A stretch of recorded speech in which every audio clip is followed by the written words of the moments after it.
आपको स्वागत है। आज सवेरे भोग में लगा था, तो आज श्रीकांत भाई हम सबको बाबा के साथ हम निरंतर लगे रहे, कैसे अच्छी तरीके से उनसे जुट कर उनसे ताकत पाएंगे। तो यथार्थ याद, हम कहते हैं हम योग कर पा रहे हैं, बाबा सहज कर दिया याद। तो हम यथार्थ याद करने की योग्य बने, उसकी विधि को अपनाए। तो सभी अपने अपने कॉपी पेन लेकर के बैठे और भाई जी जो बातें बताते हैं हम सब ध्यान से भी सुनेंगे और नोट रिकॉर्ड। भाई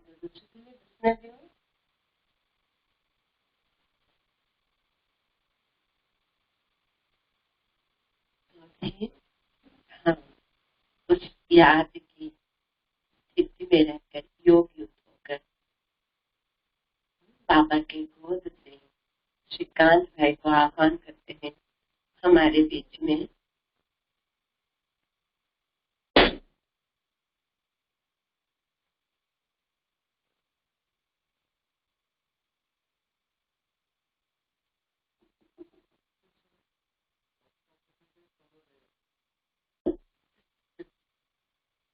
बाबा आज बोला बाणा फुटी बनी, तो दिल की खुशी की फुहार वो फूट रहा है।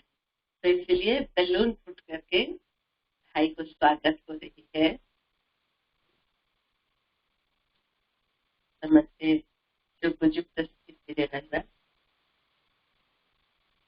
रिकॉर्ड भी करते हैं। और खास आज भोग की थाली में बाबा ये गुलाब का फूल आपके लिए बताया, तो ये आपको स्वागत हो। और विशेष हम सभी ये जो दीपमाला बताते हैं, तो इसके लिए जो बोल रही थी आपको उस समय सुनाई दे रहा था? ये सेवा नहीं, बीच में थोड़ा डिस्कनेक्ट हो गए थे हम, क्योंकि वो नेटवर्क प्रॉब्लम की वजह से। तो इस मना यह तो हम सबको पता है कि दीपावली के दिन यज्ञ का फाउंडेशन दिन है, जो बाबा भी, हम कल बड़ी दादी के क्लास सुन रहे थे कि बाबा भी समर्पित हुए थे। और सभी दादियां उस समय 1936, 37, 38 की राज वो कहानी दादी सुनाई थी। और ऐसे ही 1990 में ये सेवा केंद्र आदि रतन दादी जी के जो भुजाएं हैं, पहले यहाँ जो तपस्वी भाई बहन हमारे, हम उनको भी नहीं भूलते हैं कि यहाँ के जो अभी आदि रतन सेवा के हैं, हमारे निरंजन भाई, विजय भाई और अनेक भाई दादी की भुजा, तो इस सेवा स्थान को 1990 में दीपावली के दिन में गृह प्रवेश हुआ। और हम सुने थे कि चंद्रमणि दादी भी यहाँ उस समय आए थे। और ये दादियों के तपस्या के द्वारा और विशेष दादी की ये सेवा का पहली भुजा है भुवनेश्वर में। तो यहाँ उस समय की जो तपस्या अभी तक सबके लगन में एक तपस्या का ही प्रकंपन फैलती मतलब लहर रही है। तो आज भी हम कैसे भी, कुछ भाई बहन स्थूल में भी है, कुछ सूक्ष्म में है, सब जुटकर हम खास याद की सहज विधि, सहज याद कैसे हो उसको सुनने के लिए आपकी अपेक्षा में है। तो अब ये मैं सोचती हूँ कि आज 30 वर्ष हो गया सेवा केंद्र में, और खास तपस्या के लिए जैसे बाबा माहौल बनाया है, तो इस बीच में हम सब आपको पाकर बेहद खुश है। और अभी आपसे ही अपेक्षा है कि हम सुनेंगे सहज याद की विधि, कैसे सहज याद करे विधि, और सहज याद में सफलता कैसे प्राप्त करे, ये सारी राज को सुनने के लिए हमारी अपेक्षा है। श्रीकांत है। ओम शांति। ओम शांति। सबसे पहले तो हम मीठे बाप दादा का दिल से शुक्रिया करते हैं और दिल से कोटि कोटि धन्यवाद करते हैं कि हम बच्चों को ये बेहद यज्ञ के निमित्त बनाया और साथ साथ हमें उनकी मुख वंशावली बनाया।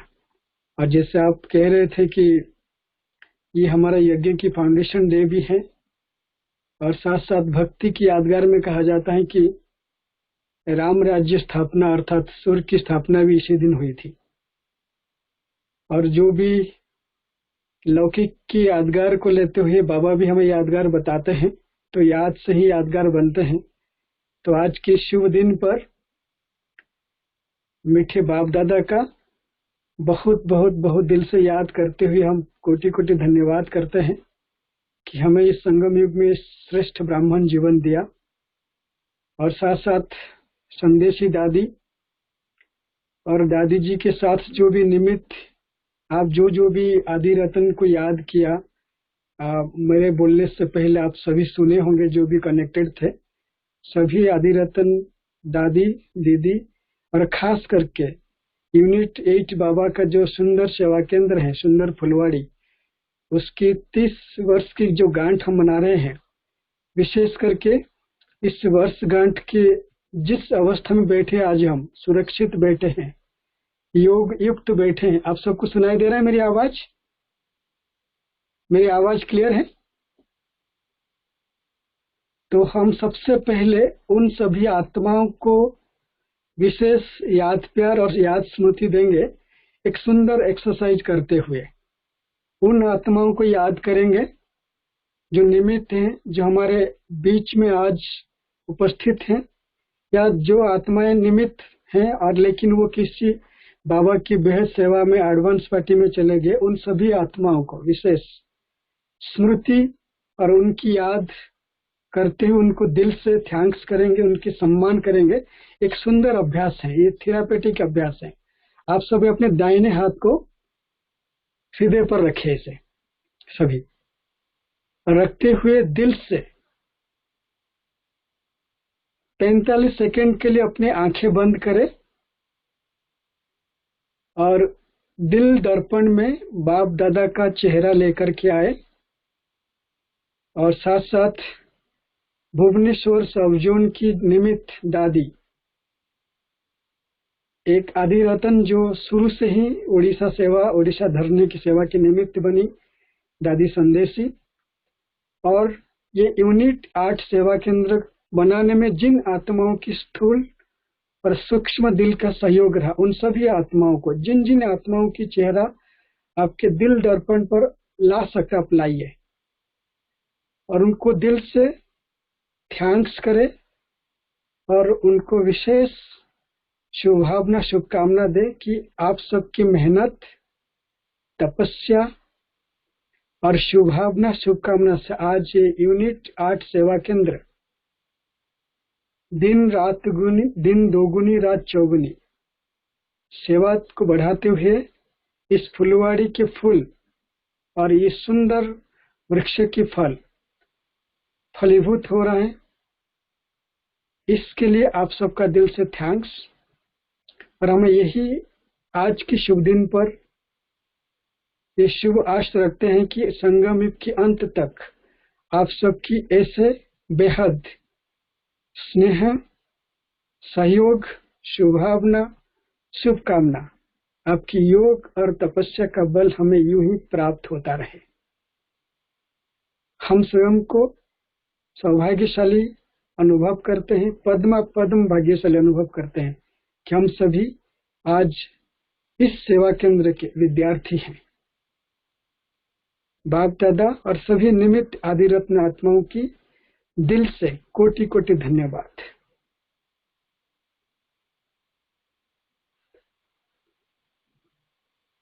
तो इन सभी आत्माओं को याद करते हुए जब ये 30 वर्ष हम लोग मना रहे हैं और 30 वर्ष के बहुत सुंदर साइंटिफिक अर्थ हैं। एक वैज्ञानिक हुए हैं अल्बर्ट आइंस्टाइन, जब उनकी E=mc² सफलतापूर्वक एक्सपेरिमेंट हुआ और वो दुनिया में प्रसिद्ध हुए, उनको कई जगह पर भाषण करने के लिए आमंत्रित किया जाता था। तो उन्होंने भाषण करने के बाद एक शब्द कहा था, एक बात कही थी कि कोई भी व्यक्ति, चाहे कोई भी संगठन अपनी सफलता की उन शिखर पर तब पहुंचता है जब वो 30 वर्ष की उम्र तक अपनी अभ्यास, अपनी साधना, अगर कोई विद्यार्थी है 30 वर्ष तक जो पढ़ाई कर लेता है, उस पढ़ाई के आधार पर ही वो आगे की उसकी जो पढ़ाई है जीवन की, वो आगे होता है। उस तरीके से कोई भी संगठन 30 वर्ष तक उसकी जो फाउंडेशन डल जाता है, उस फाउंडेशन के आधार पर, उस फाउंडेशन के आधार पर आगे की उसकी जो भी जर्नी है वो बनता है। तो ये बहुत सुंदर अवसर है। आज हम 30 वर्षगांठ मना रहे हैं और ये भी दीपावली के शुभ अवसर पर। दीपावली उसकी यादगार है, विजय का यादगार है, राम राज्य का यादगार है। राम राज्य का अर्थात दिलाराम शिव बाबा जो सुंदर सतयुग की स्थापना की थी, उसकी यादगार है।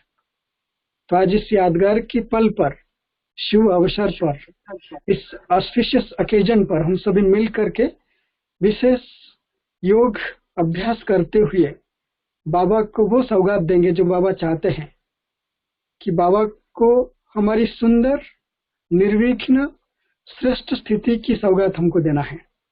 तो आज हम आगे की 1.25 घंटे के अंतर्गत उन बातों को सुनेंगे, समझेंगे जो बाबा ने हमें कहा है। बाबा हमें 4 सब्जेक्ट पढ़ाते हैं। हम सभी जानते हैं ईश्वरीय ज्ञान, राजयोग, दिव्य गुणों की धारणा और ईश्वरीय सेवा, ये 4 सब्जेक्ट पढ़ाते हैं। और इन 4 सब्जेक्ट में बाबा जो श्रेष्ठ मानता है, बताते हैं, वो है याद का सब्जेक्ट, योग का सब्जेक्ट, हम सभी जानते हैं। और इसी योग की सब्जेक्ट श्रेष्ठ सब्जेक्ट है, नंबर 1 सब्जेक्ट, और इसी योग सब्जेक्ट हम सभी नंबरवार हैं। जब चाहे पुराने हो चाहे नए हो, जब भी हम किसी से बातचीत करते हैं और हम सभी बाबा की मुरली सुनते हैं, साकार मुरली या अव्यक्त मुरली, बाबा जब कंप्लेन शब्द कहते हैं, कंप्लेन, बच्चे एक बात की कंप्लेन करते हैं, क्या? योग नहीं लगता। जब याद में बैठते हैं बुद्धि भटक जाती है। तो आज उन बातों को, बाबा की महावाक्यों को लेकर के हमारी याद निरंतर हो, हमारा योग साधना युक्त योग हो, हमारे योग और याद सिद्धि स्वरूप हो। कैसे हो सकता है? वो कुछ युक्ति, कुछ अर्थ और कुछ परिभाषा हम सुनेंगे, समझेंगे और बीच बीच में प्रैक्टिस करेंगे।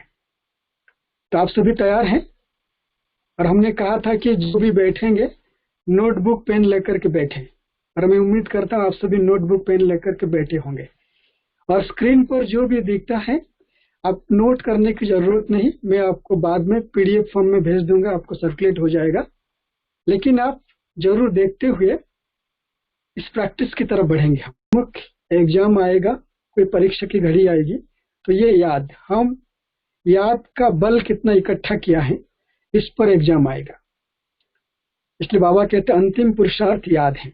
हम सभी जानते हैं, ब्रह्मा बाबा के जीवन इतिहास पढ़ते हैं और मुरली भी सुना है कि बाबा जब शरीर छोड़ रहे थे उस समय उनकी याद में, स्मृति में कई बात आई।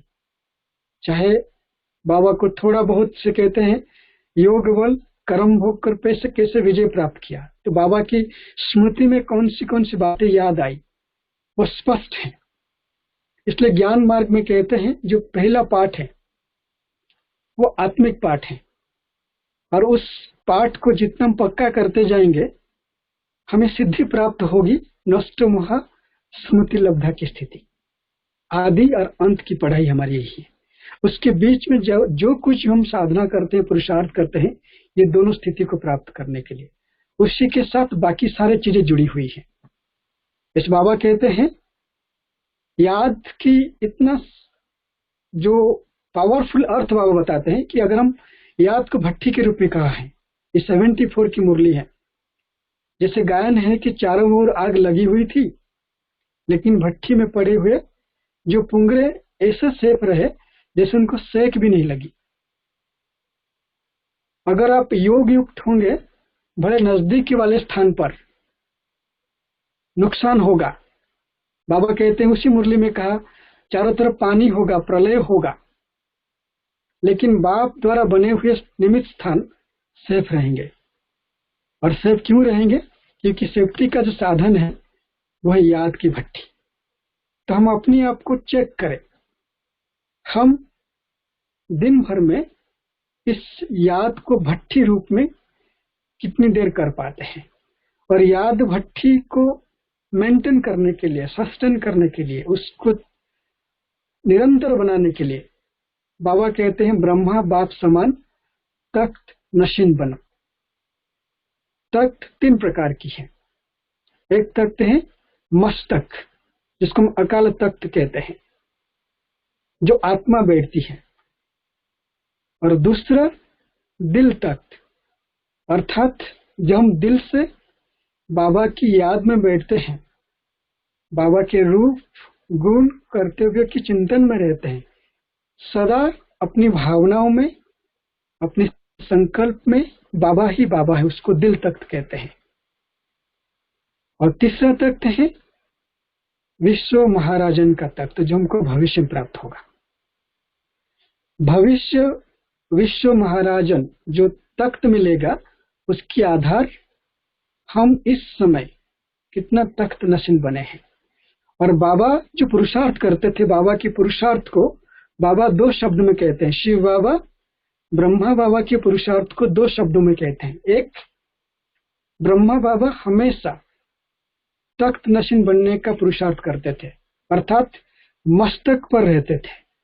मस्तक में बाबा को क्या स्मृति रहता था? आत्मा ज्योति बिंदु। हम सभी जानते हैं, ब्रह्मा बाबा लिखते थे दीवार में, जहां भी चांस मिलता बाबा लिखने का प्रैक्टिस करते थे। तो मस्तक पर बाबा को यह स्मृति रहता था कि मैं आत्मा ज्योति बिंदु, अर्थात भ्रुकुटी अकाल तख्त नशीन हूं। दूसरा, आंखों में, अर्थात नैनों से त्रिमूर्ति शिव बाबा का याद, पावरफुल याद। जब अब नैन की बात आता है, यहाँ 2 अर्थ हैं। एक नैन बुद्धि रूपी नेत्र, दूसरा स्थूल नेत्र। स्थूल नेत्र में जिसको भी देखे आत्मा देखे, और बुद्धि रूपी नेत्र से हम त्रिमूर्ति शिव बाबा को देखें। तो चेक करें।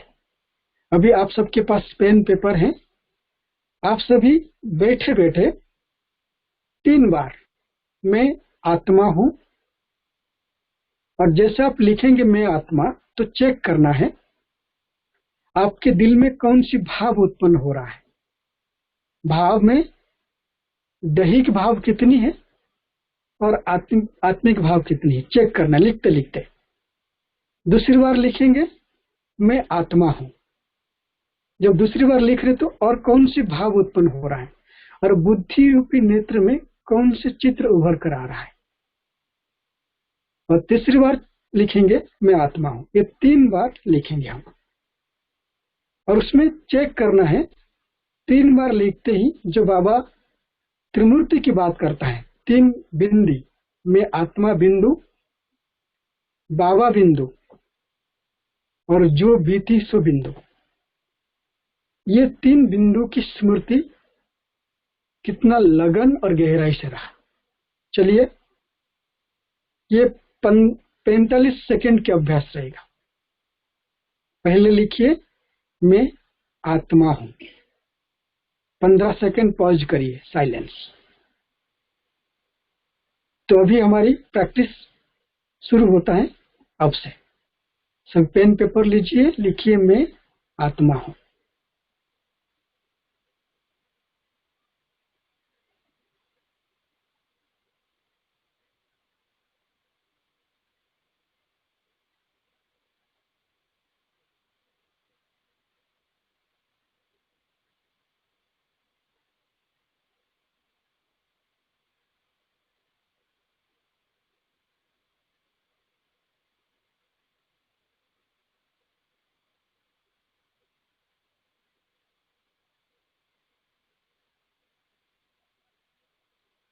अब दूसरी बार लिखिए, मैं आत्मा हूं।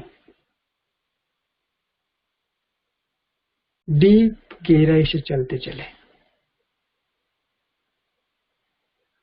अब चेक करें भाव और भावना में कौन है।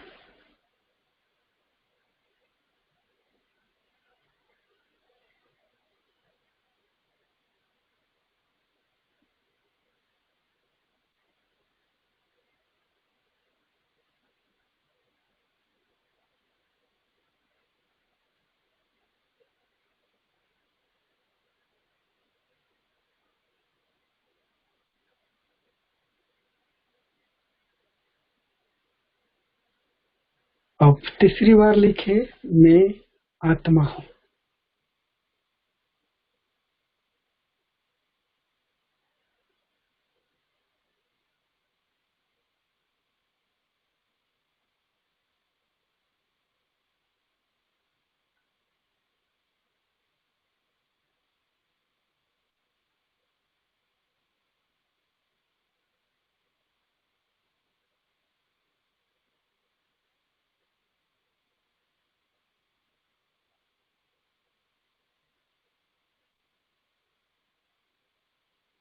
अब इस स्मृति में स्थित हो जाए, त्रिमूर्ति शिव बाबा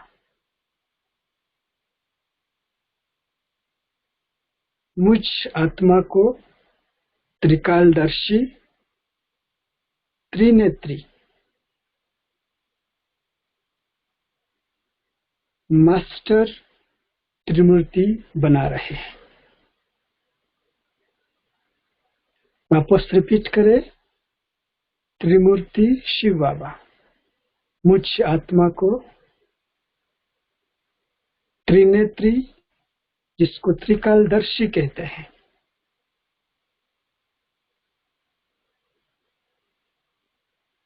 त्रिनेत्री, त्रिकालदर्शी, मास्टर त्रिमूर्ति बना रहे हैं।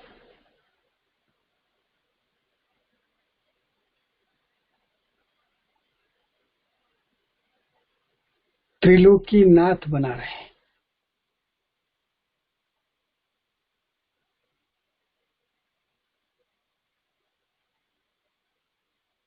मैं आत्मा स्वराज्य अधिकारी, दिल तख्त नशीं, भ्रुकुटी आसनधारी, अकाल मूर्त हूं। अब इसी स्मृति में रह करके हम आगे की बातें सुनते जाएंगे और अभ्यास करते जाएंगे। बाबा हमें याद की यात्रा सिखाता है। जैसे हम पहले बाबा ने कहा, अंतिम पुरुषार्थ जो है वो याद की पुरुषार्थ है। चेक होगा, बाबा चेक करेंगे, हमें साक्षात्कार होंगे कि हमने याद की यात्रा को कितनी गहराई से किया है, सच्चे दिल से कितनी याद किया है, मतलब से कितना याद किया, हमने प्राप्ति के लिए कितना याद किया है, हमारी याद का आधार क्या रहा, वो सब चेकिंग होंगे। क्योंकि बाबा हमें जो पढ़ाने के लिए आते हैं, नंबर 1 की पढ़ाई पढ़ाते हैं, 16,108 की पढ़ाई पढ़ाते हैं, विजय रत्न बनाने की पढ़ाई पढ़ाते हैं। तो हम चेक करें हमारी पुरुषार्थ, हमारी पढ़ाई कहां तक है। रीचेकिंग होगी याद की सब्जेक्ट से। तो इसलिए जैसे 7 डेज कोर्स की किताब हम पढ़ते हैं, आप चित्र देखा होगा, याद की यात्रा लास्ट पेज में ये सारी है। एक राजयोग की याद की यात्रा उसे कहां ले जाता है, उसको स्वर्ग की तरफ ले जाता है, स्वर्ग।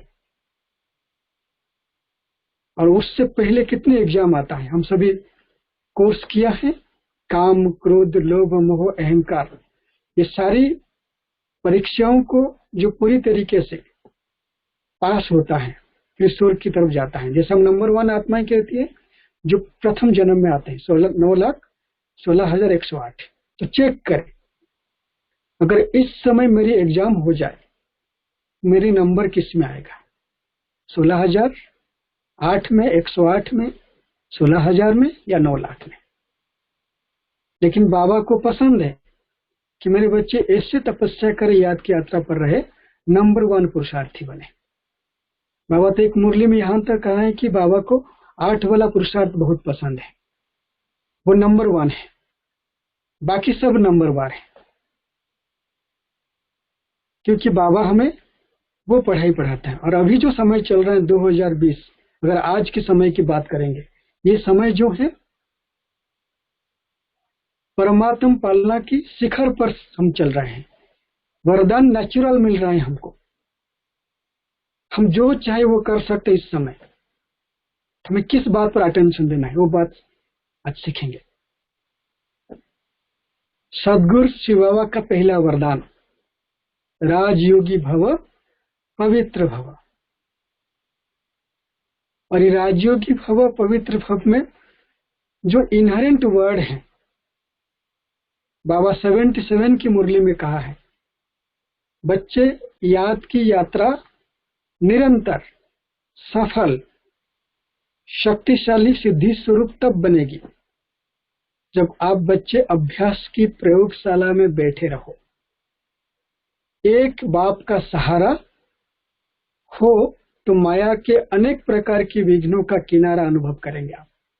अभ्यास, जैसे अभी आपने शुरुआत में किया, लिखने की अभ्यास, तो ब्रह्मा बाबा, दादा लेखराज से ब्रह्मा बाबा, फिर ब्रह्मा बाबा से अव्यक्त ब्रह्मा बने। उसके पीछे जो राज रहा, जो प्रैक्टिकल रहा, वो है अभ्यास। बार बार बार बार करने के अभ्यास। हम चेक करें हम अभ्यास कैसे कर रहे हैं, दिल से कर रहे हैं या नियम प्रमाण कर रहे हैं, खुद कर रहे हैं या किसी को देख करके कर रहे हैं। इसका अलग अलग अर्थ है। बाबा मुरली में कई बार कहते हैं कि मेरे पुरुषार्थी बच्चे, राजयोगी जो बच्चे हैं, वो 3 प्रकार के हैं, महारथी, घोड़ेसवार और प्यादे। महारथी किससे कहते हैं बाबा की भाषा में? प्रैक्टिस और प्रैक्टिकल समानांतर अनुभव होगा। आपने अभ्यास किया कि मैं आत्मा अकाल तख्त नशीन हूं, तो तुरंत अनुभव होगा, आपके अंदर कोई डर, कोई भय, कोई संशय नहीं रहेगा, तुरंत। घुड़सवार का मतलब होता है पहले प्रैक्टिस करेंगे और प्रैक्टिस विधि पूर्वक होने के बाद फिर प्रैक्टिकल अनुभव होगा। और तीसरे बाबा राजयोगी बच्चों की जो नंबर बताता है, प्यादे। प्यादे क्या होते हैं, क्या करते हैं? वो सिर्फ प्लानिंग करते हैं, और प्लानिंग करके कभी करेंगे कभी नहीं करेंगे। इनकी जो पुरुषार्थ होगा दूसरों को देख करके पुरुषार्थ करेंगे, खुद बैठे रहेंगे ठंडे ठाकुर की तरह, दूसरों को देखा तो तुरंत पुरुषार्थ की लगन लग जाएगा। अभी हम चेक करें, अगर मैं एक पुरुषार्थी आत्मा हूं, मुझे बाबा का दिल तख्त नशीन बनना है, तो कौन सी पुरुषार्थी बनने के बाद मैं दिल तख्त नशीन बन सकता हूं? जरूर दिल से आवाज आ रहा होगा, महारथी। महारथी दूसरों को नहीं देखते हैं, महारथी खुद को देखते हैं, और देखेंगे तो किसको देखेंगे? बाबा को देखेंगे। घुड़सवार कभी खुद को देखेंगे तो कभी दूसरों को देखेंगे, कभी पुरुषार्थ ऊंची दौड़ वाला तो कभी पुरुषार्थ थोड़ा धीमा वाला। प्यादे दूसरों को देखते रहेंगे। तो हम चेक करें हम क्या है। लेकिन हमें क्या नहीं बनना है? घुड़सवार नहीं बनना है, प्यादे नहीं बनना है। अभी एक अभ्यास करेंगे 1 मिनट के लिए। सभी बिल्कुल एकाग्रचित हो जाए, और आपकी स्क्रीन पर जो अभ्यास दिखाया है मैं पढ़ के सुनाता हूं। बाबा ने बहुत सुंदर बात कहा है। अभ्यास की बात पहले चल रहा था, तो ये अभ्यास ब्रह्मा बाबा बार बार बार बार करते थे। अभी अभी मालिक, अभी अभी बालक, अभी अभी कर्म योगी, अभी अभी देह से भी परे, कर्म से भी परे, लगन में मगन रहने वाले योगी। तो अभी इस अभ्यास को 1 मिनट में हम 3 स्टेप में करेंगे। सभी सीधा बैठ जाए और बिल्कुल सामने की तरफ देखें, आंखें खुली हुई हो और इस स्मृति में स्थित हो जाए, मैं आत्मा इस देह की मालिक हूं। स्मृति में स्थित हो जाए। जब मैं देह की मालिक सोचती हूं तो मैं भ्रुकुटी आसन पर स्थित हूं, अकाल तख्त नशीन हूं। स्थित हो जाए।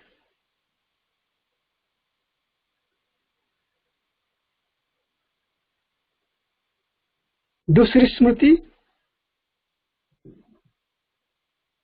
त्रिमूर्ति शिव बाबा का मैं बालक हूं।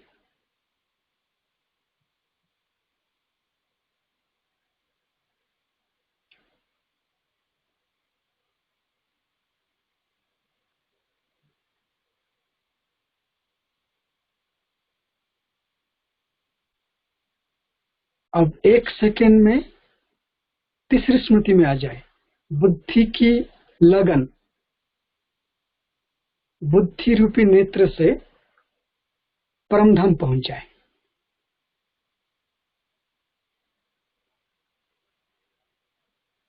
और जैसे चित्र पर है, मैं योगी बैठा हुआ हूं या बैठी हुई हूं। जब मैं बालक और मालिक स्मृति में स्थित हो जाती हूं, मैं कर्म योगी स्थिति से परे परमधाम निवासी त्रिमूर्ति बाबा की लव में लीन, याद की लगन में मगन में आत्मा हूं। बिल्कुल एकाग्र हो जाए अभ्यास की तरफ। यहां बैठते हुए भी बुद्धि की लगन के साथ दिल से बाबा की याद में बैठ जाना।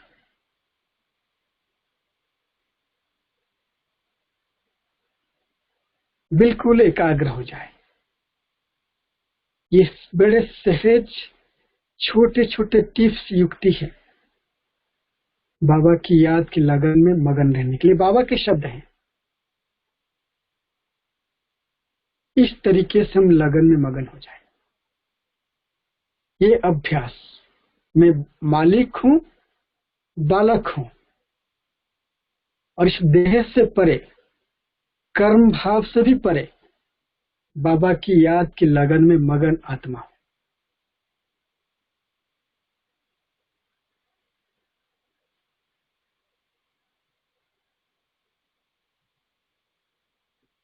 और लगन में मगन होने के लिए कौन सी क्वालिफिकेशन चाहिए, हम कैसे रह सकते हैं? बाबा कहते हैं फॉलो फादर। फॉलो फादर किसको फॉलो करेंगे हम? ब्रह्मा बाबा को। और ब्रह्मा बाबा हमेशा 2 स्थिति की स्मृति में रहते थे, साक्षी और साथी। जितना आप साक्षी भाव में रहेंगे और साथीपन की स्मृति में रहेंगे तो फॉलो फादर करते जाएंगे आप। उस फॉलो फादर की स्मृति में हम बाबा समान लगन में मगन होने वाला याद के अभ्यास में रह सकते हैं। और स्मृति कौन सी है? अगर स्मृति को निरंतर बनाना है, जैसे हम साक्षी और साथी की बात कहा, तो बाबा हमें स्मृति, कौन सी स्मृति में रहने के लिए कहा है? जो नंबर 1 श्रीमत है, अपने को आत्मा समझो। मैं कौन, जो पहले हमने नोट करवाया था आपको कि मैं आत्मा हूं। जो मैं आत्मा हूं, ये स्मृति भावयुक्त हो, आत्मिक भावयुक्त हो, तो हमारा लिखना भी क्या हो जाएगा? हमारा लिखना स्थिति में कन्वर्ट हो जाएगा, वो साधारण नहीं बनेगा।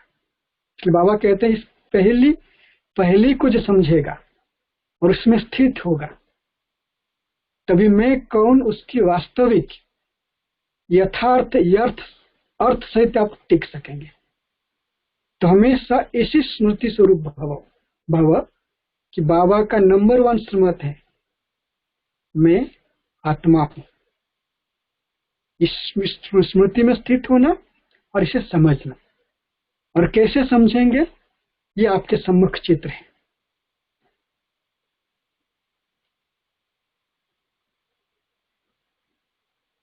मैं आत्मा हूं, लाइट हूं, माइट हूं, मन बुद्धि संस्कार सहित।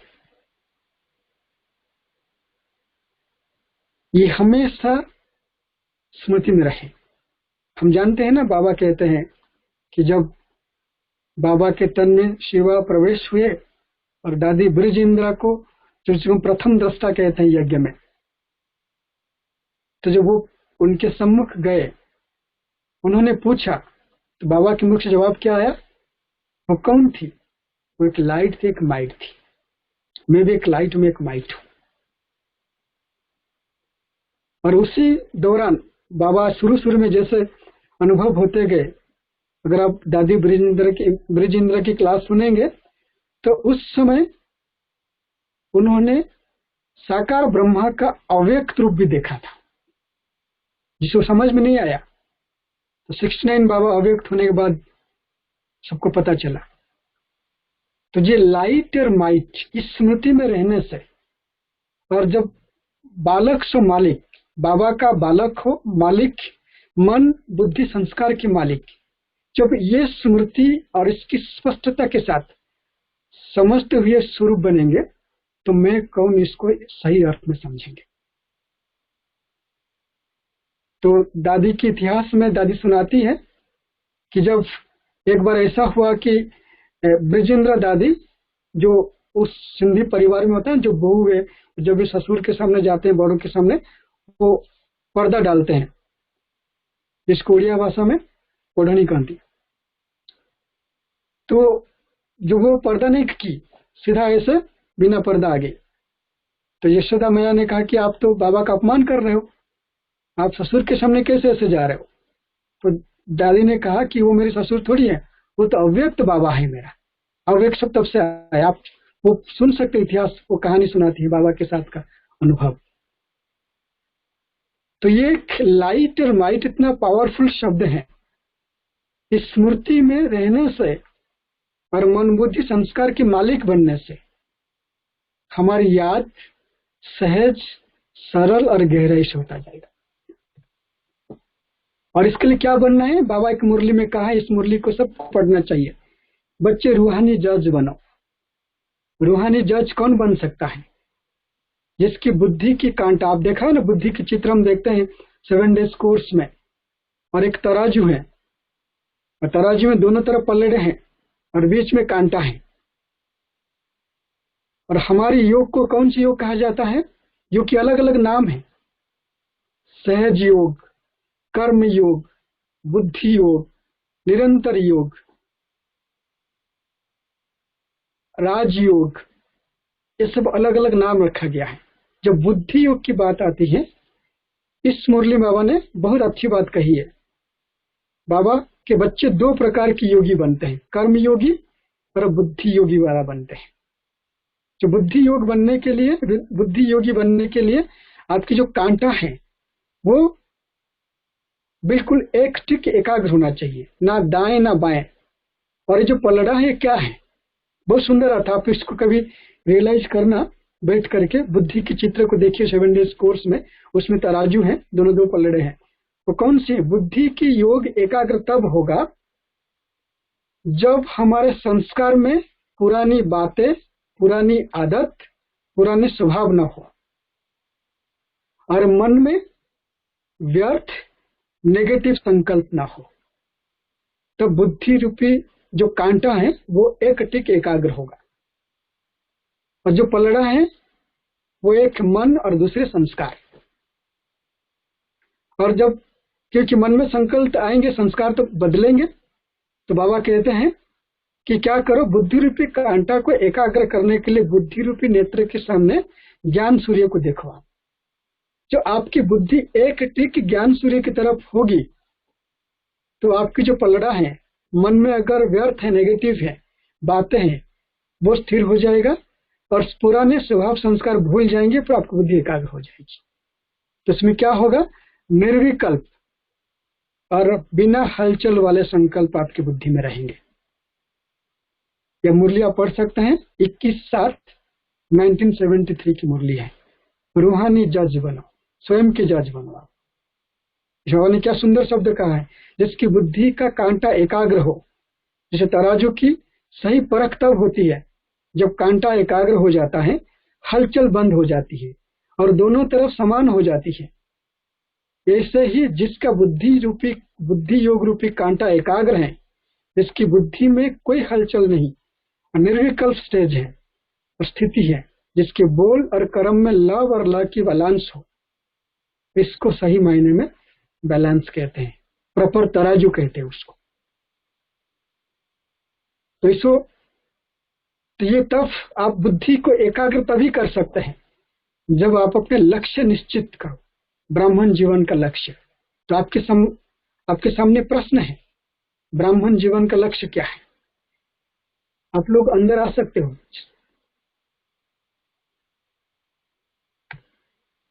सबसे पहला लक्ष्य वापिस घर जाना है। दूसरा लक्ष्य ब्राह्मण से फरिश्ता बनना है, ब्राह्मण से फरिश्ता से देवता। बहुत सारे लक्ष्य मुरली से पढ़ के हमने नोट किया है। कोई भी एक लक्ष्य की तरफ अटेंशन देंगे, बाकी लक्ष्य अपने आप सिद्ध होते जाएंगे। तीसरा लक्ष्य, 2 लक्ष्य हमारा हो गया, वापिस घर जाना है, ब्राह्मण से फरिश्ता से देवता बनना है। अब इस लक्ष्य हम कैसे हासिल करें, नंबरवार बन करके या नंबर 1 बन करके, ये हमारे हाथ में है। नंबरवार तो चल रहा है, लेकिन बाबा को पसंद है नंबर 1। तो इसको करने के लिए हम क्या करें? नंबर 1 बनने के लिए, अर्थात वापिस घर जाना है नंबर 1 बन करके, ब्राह्मण से फरिश्ता सो देवता का लक्ष्य नंबर 1 बन के हासिल करना है। तो वही रिपीट करते हैं बाबा, जो नंबर 1 श्रीमत है, अपने को आत्मा समझ और स्वयं को आत्मा समझकर बाप को याद करना, इसको नंबर 1 तरीके से अभ्यास करना। नंबर 1 तरीके से अभ्यास करने का अर्थ होता है जैसे ब्रह्मा बाबा ने अभ्यास किया वैसे मुझे करना है, उसमें कतई नहीं बरतना है, कॉम्प्रोमाइज नहीं। अगर आप ब्रह्मा बाबा के अभ्यास को छोड़ के बाकी किसी भी अभ्यास किया आपने, ऐसा नंबरवार बनते जाएंगे। तीसरा नंबर 1 पुरुषार्थ, सदा निराकारी, निरहंकार, निर्विकारी भव। इस वरदान को स्मृति में रखना, स्मृति रोज याद करो इसको। तीसरा, 4 सर्टिफिकेट लेना है निश्चय के, चेक करना है रोज निश्चय के 4 सर्टिफिकेट, एक स्वयं पर, दूसरा बाबा पर, तीसरा ब्राह्मण परिवार पर, चौथा ड्रामा पर। और सर्टिफिकेट लेना भी है हमें। बाबा कहते हैं 3 सर्टिफिकेट सहज मिल जाता है आप बच्चों को, बाबा से, ड्रामा से, परिवार से, लेकिन स्वयं से सर्टिफिकेट लेना सबसे डिफिकल्ट है। क्योंकि जब आपके दिल दर्पण में आपको आपकी चेहरा दिखेगा तब आप कितना सर्टिफिकेट देंगे। तो बाबा कहते हैं समय पर जो अंतिम पुरुषार्थ हमारा है याद, उस पर अटेंशन दो। किस बात का अटेंशन देना है हमें? नंबर 1 पुरुषार्थ के लिए विजयी बनने का। और ये बहुत गुह्य अर्थ है, गुह्य समझ है। क्या विजयी बनेंगे? राजयोग का अर्थ है, बाबा ने एक मुरली में कहा है, बच्चे आप योगी हो या राजयोगी हो। राजयोगी उससे कहते हैं जब पावरफुल याद हो, और पावरफुल याद में आप इंद्रियां जीत बनेंगे, कर्म इंद्रिय जीत बनेंगे, तभी आपको राजयोगी कहा जाएगा। अर्थात मैं राजा, आत्मा राजा हूं, राज सिंहासन पर बैठकर अपने कर्मेंद्रियों रूपी प्रजाओं की मैं कंट्रोल कर रही हूं, उस पर विजय प्राप्त कर रही हूं। आंखों को निर्देश करो कि ये देखना है तो वही देखे, ये नहीं देखना वो नहीं देखे। कानों को बोले ये सुनना है तो वही सुने, नहीं सुनना है तो नहीं सुनना है। वो कमांड होना चाहिए। इस बाबा कहते हैं विजयी माला के दाना वही बनते हैं और विजय माला के मण क्यों बनेंगे? जो कर्म इंद्रिय पर विजयी बनेंगे। आंख विजयी, कान विजयी, मुख विजयी, हाथ विजयी, पैर विजयी। और मुख में जो बात हम सभी जानते हैं, मुरली सुने हुए, चेक करें हम। राजयोगी का अर्थ है कर्मेंद्रियों का राजा बनकर के इन कर्मेंद्रियों पर विजय प्राप्त करना। जब ये चार चीज होंगे हम नंबर 1 बनेंगे। नंबर 1 बनने के लिए जो बाबा सहज युक्ति बताते हैं, बच्चे दिल से अटेंशन दो, वो हम आगे देखेंगे। और याद की मैं कई बार क्लासेस में बात बताया हूं, बार बार रिपीट करता हूं।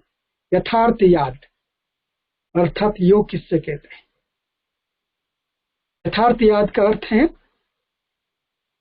स्वयं की और बाप की नाम, रूप, गुण और कर्तव्यों को याद करना। स्वयं का नाम क्या है? जो आपके शरीर का नाम से हम तो दूसरों को कोर्स कराते हैं ना। मेरा नाम आत्मा है, मेरा रूप ज्योति बिंदु है, मेरे गुण 7 गुण मेरे में। मेरा कर्तव्य है बाबा को याद करके स्वयं को ब्राह्मण से फरिश्ता से देवता बनाना। बाबा की याद में बैठना मेरा प्रथम कर्तव्य है। इसके बाद बाकी कर्तव्य समाया हुआ है। और याद की शक्ति किससे कहते हैं? दिन भर में मैं कितना साइलेंस रहती हूँ, वो चेक करिए। साइलेंस, अगर दिन भर में आपकी बुद्धि साइलेंस की तरफ खींची रहती है तो आपकी याद शक्तिशाली है। अटेंशन दो, मन बुद्धि कहाँ जा रहा है, ये कहाँ जा रहे हैं, बाह्यमुखी अंतर्मुखी। अगर आप अंतर्मुखी हो रहे हो तो आपकी याद की शक्ति, याद जो है शक्तिशाली याद है। और याद की जो दूसरा बाबा कहते हैं याद शक्तिशाली, उससे कहेंगे बुद्धि को जहां लगाना चाहो वहां लग जाए। अगर ये 2 चीज नहीं हो रहा है, बाबा कहते सहज युक्ति बाबा बताते हैं, बस याद की शक्ति को और आगे बढ़ाने के लिए, शक्तिशाली बनाने के लिए बस इतना ही सोचो, एक बाबा दूसरा ना कोई। आप सोचिए हम बच्चों को सहज पुरुषार्थी बनाने के लिए बाबा अलग अलग अल्टरनेट देते हैं, लेकिन हम बाबा को भी अल्टरनेट नहीं देते हैं। बाबा कभी दिया उन्हें अल्टरनेट? वह ठीक है बाबा, हम ऐसे नहीं कर पाए, वैसे करके दिखाएंगे। लेकिन हम क्या करते हैं, जब भी बाबा के सम्मुख जाते हैं क्या करते हैं? कंप्लेन करते हैं। तो 12 बज रहा है, तो अभी हम 3 मिनट बाबा की याद में बैठेंगे। उस अभ्यास को रिपीट करेंगे जो अभी हमने किया था। अकाल तख्त नशीन बन जाएंगे, स्वराज्य अधिकारी बन करके फिर बुद्धि रूपी नेत्र से बाबा के पास पहुंच जाएंगे, बाबा की याद की लगन में मगन हो जाएंगे। चलिए बाबा की याद में बैठते हैं।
रणभेरी अब फिर बजती है।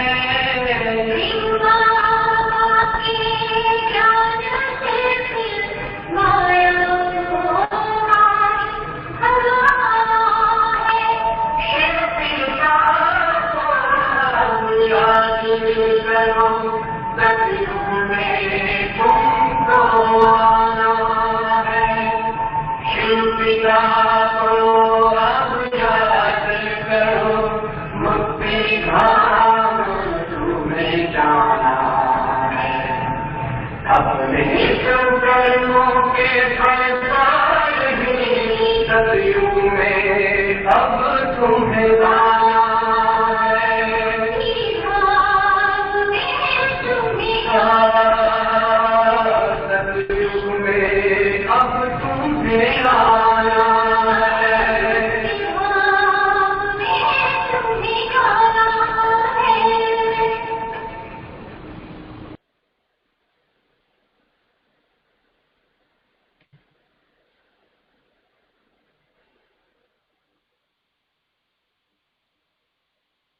और याद की सब्जेक्ट में उसकी कनेक्टेड दूसरी बात आती है, याद की यात्रा।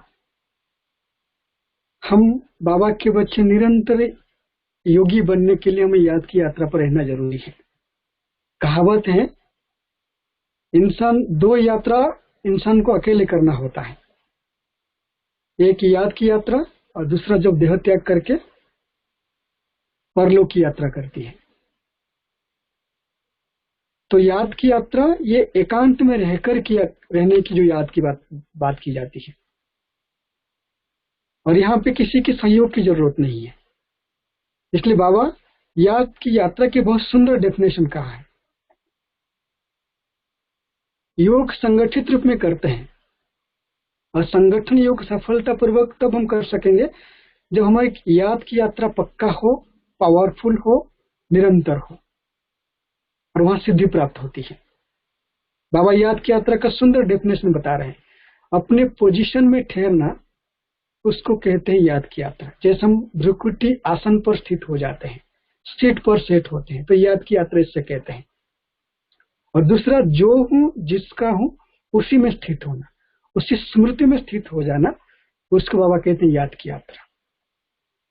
और दूसरी परिभाषा बाबा कहते हैं, जितना ऊपर की स्थिति होती जाएगी उतना उपराम होते जाएंगे। ऊपर की स्थिति का मतलब ऊपर की ओर, अर्थात परमधाम की तरफ।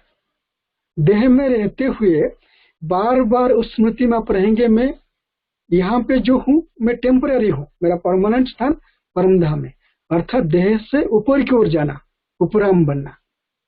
शरीर में होते हुए भी उपराम अवस्था पहुंचना, अर्थात शरीर में हूं लेकिन मन बुद्धि को परमधाम ले जाना, बाबा उसको उपराम कहते हैं। जब ये जो हम संकल्प करते हैं, स्मृति में रहते हैं, मन बुद्धि शरीर में रहते हुए परमधाम की तरफ जाते हैं, बाबा उसको बोलते हैं याद की यात्रा। अर्थात बिल्कुल देह और देही अलग महसूस हो, इसको कहा जाता है याद की यात्रा। अर्थात संपूर्ण स्टेज, आप जो चाहेंगे वो होगा, कोई भी ताकत रोक नहीं सकती, अगर आप देह और देही दोनों को अलग महसूस करेंगे। बाबा इसको कहते, जब ये महसूस होगा, बाबा कहते हैं इसको कहते हैं योग, अर्थात प्रैक्टिकल सिद्धि। चेक करें, जब भी योग में बैठते हैं हम कितनी उपराम न्यारा अनुभव करते हैं, कितनी देर देह और देही को अलग महसूस करते हैं। वही हमारी योग की सिद्धि और याद यात्रा का फल है।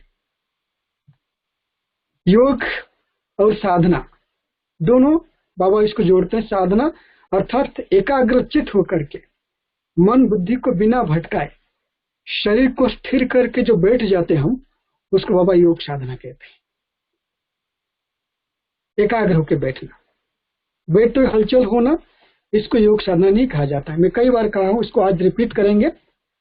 योग का सहज अर्थ हम सभी जानते हैं, पढ़ते रहते हैं। योग का अर्थ है याद, योग का अर्थ है आत्मा परमात्मा का मिलन, योग का अर्थ है मन बुद्धि की एकाग्रता। अगर आप परमात्मा के मिलन नहीं मना पा रहे हो, मन बुद्धि को भ्रुकुटी में आत्मा पर एकाग्र करो, उसको भी योग कहा जाता है। अगर सिर्फ अंदर याद है कि मैं बाबा की याद में बैठी हूं, उसको भी योग कहा जाता है। मन बुद्धि को एकाग्र करना अर्थात एक संकल्प में स्थित होना, उसको योग कहते हैं। अनेक संकल्प नहीं, एक संकल्प। पावरफुल याद बाबा किससे कहते हैं? मन, तन, मन, बुद्धि और दिल, ये चारों एक बाबा की याद में स्थित हो जाए, इसको बाबा कहते हैं पावरफुल याद। तो चेक करो, अगर मेरा मन एकाग्र है, बुद्धि स्थिर है, भावनाएं क्या उत्पन्न हो रहा है? जब भावनाएं आते हैं अंदर से, उसको दिल कहते हैं। शरीर स्थिर है, ये जब चारों एकाग्र होंगे उसको साधना कहेंगे।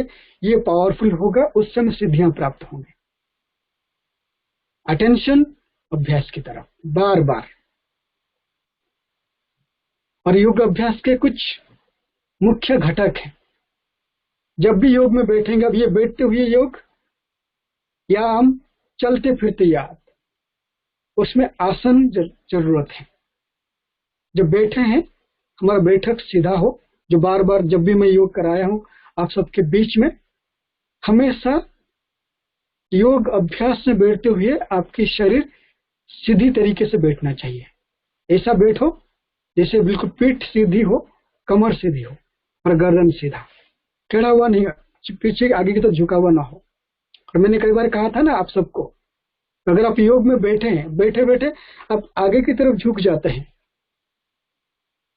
तो उसमें भारीपन वाले संकल्प आएंगे, अनाप शनाप विचार आएंगे, और नेचुरल है जैसे आप आगे झुक जाएंगे, जिसको कहते हैं नेगेटिव व्यर्थ संकल्प के अंबार लग जाएगा। अगर आप दाहिने तरफ झुक जाएंगे तो नींद आने वाले संकल्प आएंगे, जिसको लिथार्जी बोलते हैं, लेजीनेस वाले आएंगे। अगर आपकी आदत ऐसे बैठने का है तो उसको सीधा करिए। दाहिनी तरफ झुकते ही झुकते झुकते नींद आ जाएगी, पता चलेगा जैसे मैं नींद में चली गई। अगर बाईं तरफ झुक के बैठेंगे तो विकारयुक्त संकल्प आएंगे, काम वासना संबंधित विचार आएंगे। अगर पीछे की तरफ झुक जाते हैं, बाबा कहते हैं गुटखा खाते हैं, झुटका लेते हैं, ये तब होता है जब भारीपन हो, जब हमारे बुद्धि में कई प्रकार की बातें आएंगे, वस्तु, व्यक्ति, वैभव, इन्हीं बातों में रमण करेंगे हम। योग रमणीकता युक्त योग के बजाय रमण वाला योग बन जाता है, तब हम बुद्धि पूरी पीछे की तरफ झुक जाते हैं।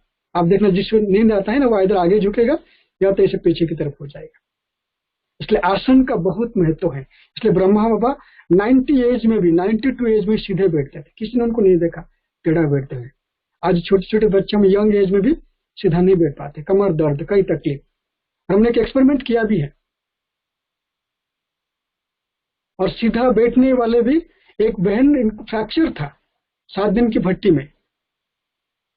उन्होंने अनुभव सुनाया कि जब बैठना था उस भट्टी में दुर्गेश बहन भी थी और कल्पना बहन भी थे, आपको याद होगा, विद्या बहन बेलगाम की वो अनुभव सुना रही थी, जो 8-7 दिन के हमने अभ्यास किया था निरंतर, जो साइलेंस भट्टी बेंगलोर में। उनको फ्रैक्चर था, जब कोशिश की सीधी बैठने का, और एंड ऑफ डेथ बोलते हैं कि मेरे फ्रैक्चर जैसे लगता है ठीक हो गया है। खुद सुना रही थी, पहले 5 मिनट बैठी, फिर 10 मिनट, 15 मिनट, उसके बाद घंटों घंटे बैठ गई। उनको फ्रैक्चर था, एक्सीडेंट हुई थी उनको। तो रिजल्ट मिला कि तुरंत रिकवर होना शुरू हो गया उनको। आसन का इतना महत्व है। सहज योग के नाम से हम इसको आलस योग बना देते हैं, कभी लेट के करते, कोई क्या करते हैं। अटेंशन देना बहुत जरूरी है योग अभ्यास में। ये प्रथम घटक है। दूसरा घटक स्मृति, अवेयरनेस बहुत जरूरी है। जब तक हम इस अवेयरनेस में नहीं रहेंगे कि मैं आत्मा हूं, भ्रुकुटी सिंहासन निवासी हूं, ये मेरी टेम्परेरी स्थान है, परमानेंट परमधाम है, ये बहुत जरूरी है। बिना स्मृति स्वरूप बने हम निरंतर याद अर्थात पावरफुल योग अभ्यास नहीं कर सकते।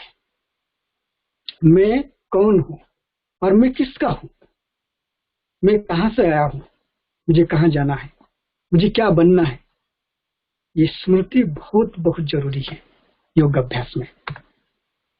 उसके बाद स्पष्टता, मैं क्यों योग कर रही हूं, मैं क्यों योग कर रहा हूं। पाप भस्म होगा इसलिए करना है मुझे, 16,108 बनना इसलिए करना है, जो भी आप स्पष्ट होना चाहिए, मैं योग में क्यों बैठ रही हूँ, ये बहुत जरूरी है। मैंने अपने जीवन में जो धारण किया हूँ, मैं उसको धीरे धीरे अपग्रेड किया हूँ। पहले था 16,108 में आ जाएंगे, विजयमाला बनेंगे, उसके बाद ब्रह्मा बाप समान बनेंगे, उसके बाद संकल्प किया कि मुझे देह से न्यारा होकर एक अभ्यास करना है जो, लेकिन अब मैंने जो संकल्प किया हूँ, अभी मुझे कुछ भी नहीं चाहिए, समय बहुत कम है, 5,000 वर्ष के बाद मेरा बाबा मुझे मिला है, अब मुझे बाबा से मिलन मनाना है, वो मिलन जो ब्रह्मा बाबा मनाते थे, ऐसा मिलन गोप गोपी जैसे गोपी वल्लभ से मिलते थे, लव में लीन होना। अभी मेरा योग का लक्ष्य है, स्पष्ट है, जब योग में बैठ रहा हूं मुझे लवलीन हो जाना है, लगन में मगन हो जाना है, बस मेरा काम बाबा से मिलन मनाना है, बाकी चीजें अपने आप हो जाएंगे। और जब से ये लक्ष्य निश्चित कर लिया मैंने, स्पष्टता धारण कर लिया मैंने, और योग बहुत अच्छा हो रहा है। अभी ये चिंता नहीं है कि नंबर 1 बनना है, मुझे 16,108 में आना है, बिल्कुल नहीं। और लगन मगन होते ही बाकी चीजें अपने आप प्राप्त हो जाता है। उसके बाद एकाग्रता बहुत जरूरी है। जैसे मैंने कहा, जो अभी तक प्रैक्टिस कराए वो सारे एकाग्रता का प्रैक्टिस है, लिखना, भ्रुकुटी पर स्थित हो जाने, सारे एकाग्रता की प्रैक्टिस है। बार बार अपने आप को देखना और एकाग्र होना। उसके बाद एकांतवासी बहुत जरूरी है। ब्रह्मा बाबा अपने जीवन की पुरुषार्थ में इसको तो बिल्कुल जैसे कहते हैं ना, कुट कुट के भरा था, समय मिलते ही बाबा एकांतवासी बन जाते थे। चेक करो आप, दिन भर में मैं कितना एकांतवासी बन रही हूं। एकांतवासी बिना बने आप यथार्थ याद की तरफ नहीं बढ़ सकते हो, कुछ भी कर लो आप, असंभव है। सतर्क रहना, अटेंशन, और स्पार्क की किताब है अटेंशन, प्लीज आप पढ़े होंगे। अटेंशन और अलर्टनेस बहुत बहुत जरूरी है। बीच बीच में मुझे चेक करना, अगर मैं 8 घंटा योग करना चाहता हूं तो मुझे सबसे पहले अटेंशन देना है 15 मिनट योग पर। 15 मिनट, आधा घंटा, 45 मिनट करते जाओ, बीच बीच में चेक करो मैं कहाँ हूं, मेरे बुद्धि में कौन सी स्मृति है, कौन से संकल्प के आधार पर बुद्धि में स्मृति चल रहा है, चेक करिए आप उसको। अटेंशन बहुत जरूरी है, क्योंकि बुद्धि भटकेगी। डरना नहीं है हमें। बेहद की वैराग्य वृत्ति, बिना वैराग्य वृत्ति हम योगी नहीं बन सकते। चेक करिए हम अभी कौन सी बातों मेरा रग है। रग कैसे पता चलता है?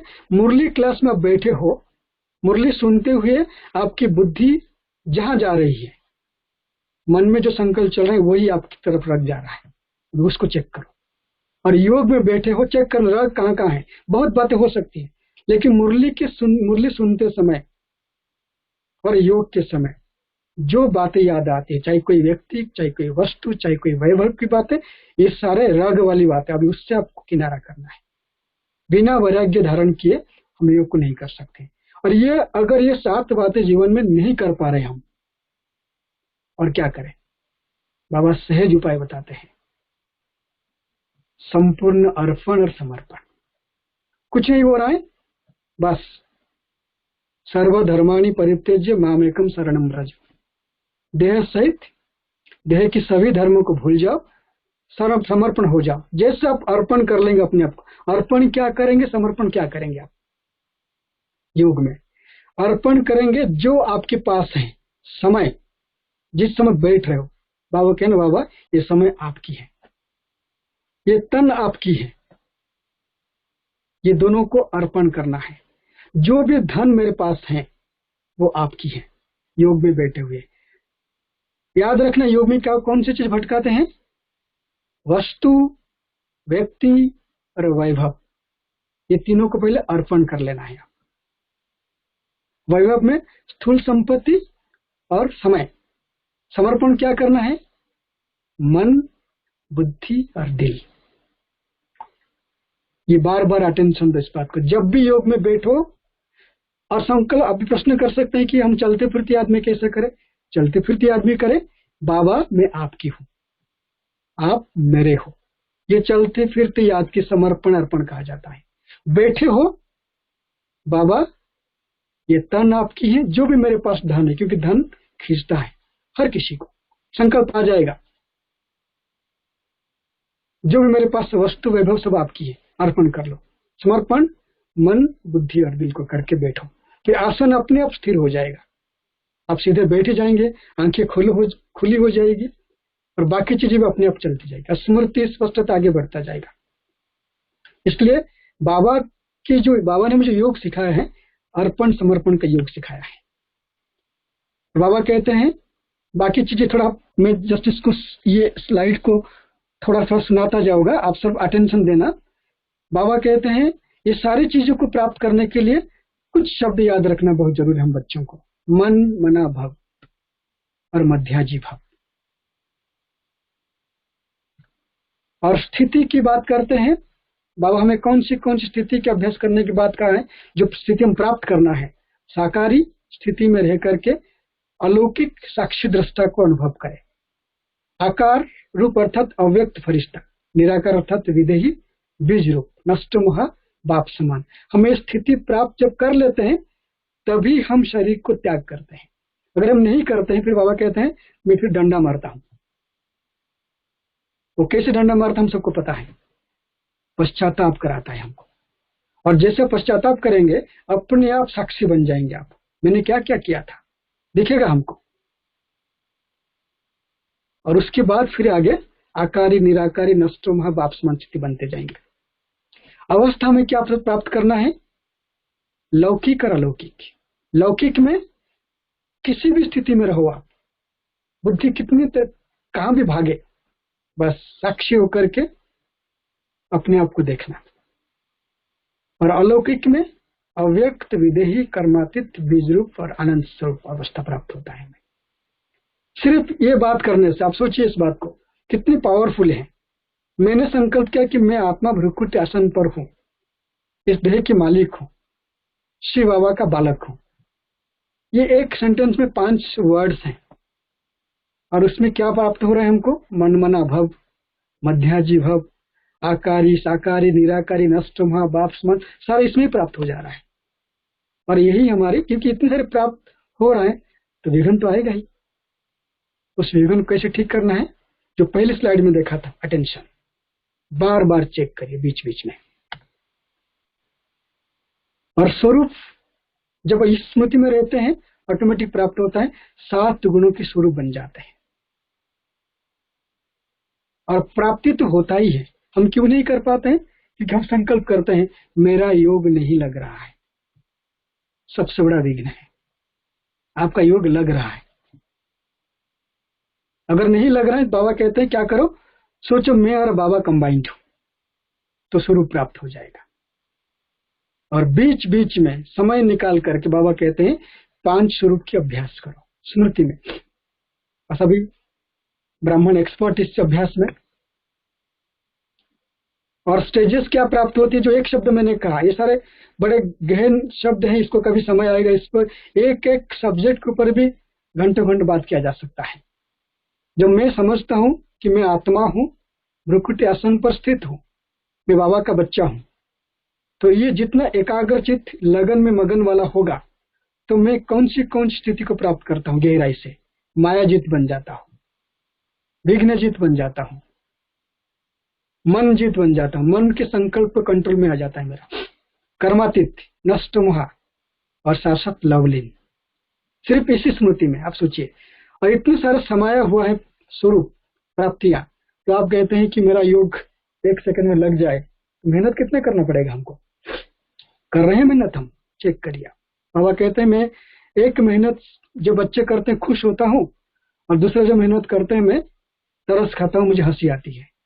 योग में बैठे बैठे आगे झुकना, पीछे की तरफ जाना, दाएं बाएं होना, और बार बार अपने आप को आंख मल के बाबा को याद करना। बाबा कहते हैं मेहनत देख के बाबा को हंसी आती है, तरस भी आता है। और एक मेहनत जो बच्चे बार बार बुद्धि रूपी विमान को यहां से वहां तक ले जाते हैं परम धाम में, सच्चे दिल से एकाग्रचित होकर के, बाबा बहुत खुश होते, बाबा को मजा आता है देख करके। जब ये अभ्यास करते हैं, यहां से निकल के वहां जाते हैं, हमें ये 6 स्थिति प्राप्त होती है, स्टेजेस प्राप्त हो जाते हैं हमें।